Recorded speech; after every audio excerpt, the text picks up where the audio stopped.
Pope Francis has refused to accept the resignation of one of Germany's top Catholic bishops over the handling of a sex abuse scandal. Cardinal Reinhard Marx offered his resignation in a letter to the Pope last week. Marx, who is the Bishop of Munich, said he had a shared responsibility for what he called the catastrophe of sexual abuse by clerics. Marx is not accused of committing abuse himself. A study found that nearly 4,000 children, mostly boys, were sexually assaulted by German clergymen between 1946 and 2014. DW's religious affairs correspondent Martin Gack joins us now for more on this story. Martin, put this into perspective for us. Why has the Pope refused Cardinal Marx's resignation?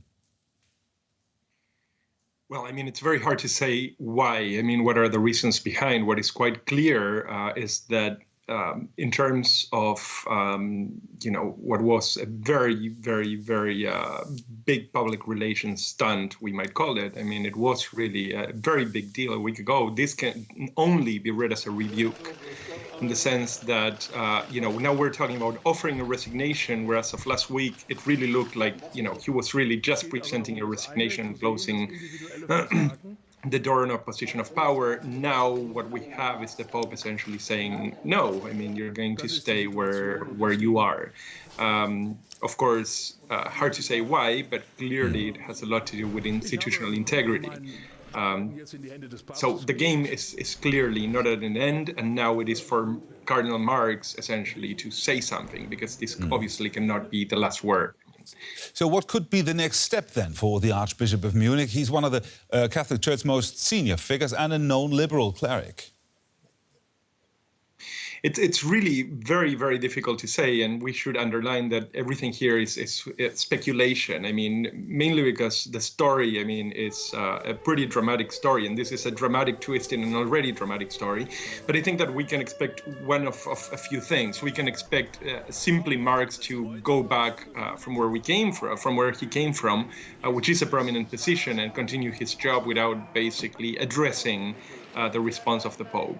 That would be very, very strange, particularly because he's a very important public figure, and because a lot of what he brought to the table, I mean, what was included in his letter of resignation, had a lot to do with the sexual abuse scandal and essentially the accusation of a broad cover-up.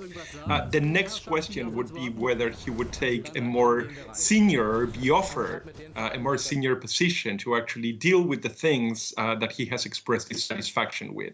That is not something that, it's clear, but that could be one way in which the Vatican tries to essentially go over the qualms and the reservations expressed by Marx in his letter. The other thing that obviously is on the table as well is a clear break within, or a clear tension within the Catholic Church of Germany, in which a very, very conservative figure like Wölki in Cologne, who has been under great pressure, has refused to resign, and Marx, who has not been accused of any kind of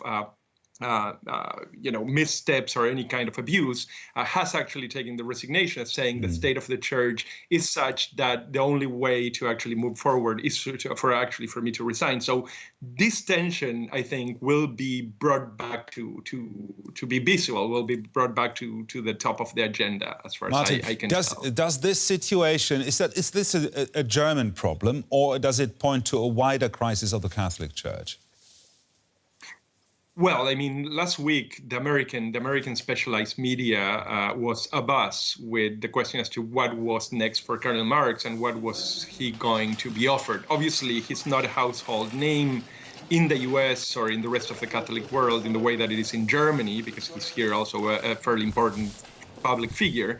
Nonetheless, he is a powerhouse within the progressive and reformist wing of the church, and he has a very close relation with the Pope, and he has a massive footprint in Vatican politics over the last 5 or 6 years.